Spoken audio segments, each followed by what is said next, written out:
De Frieske Poppenwoord binnen Justerjoen Utrecht in poppodium Neushoorn in Ljouwert. De belangrijkste, de Frieske Popprijs, ging naar Jan-Pier Brands, directeur van Neushoorn en begeleider van talent.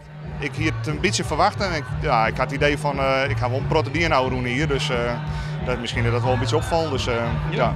Neem eens wat. Nou ja, de hele handel hier, die hele neushoornhandel.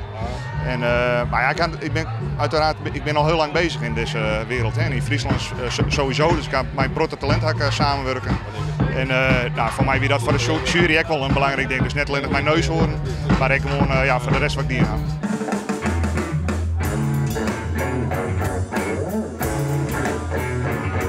Vanzelfs werden er alweer optredens, liekers van het Dokkume Lokaaltje, Nienke Laverman en Div. De winnaar van de Frieske Popprijs werd bepaald door een vakjury van Popnet, de koepel van alle Frieske poppodia, maar erin onder andere de Academie voor Popcultuur en opleidingscentrum D-Drive. Het is een prijs voor de lange duur en hij had al een hele tijd hierin geïnvesteerd, denk ik, en ook resultaat mee halen.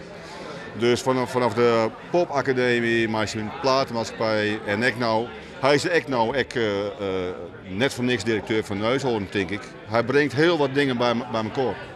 Willem de Vries van het Omroep Friesland programma Noordwien Live kreeg juist de Benlefprijs Utrecht, terug deputaire Sander de Rauwe. Het gaat goed met de Frieske popmuziek en daar draagt Neushoorn om bij, maar 20 activiteiten in de weken, van lezings tot optredens.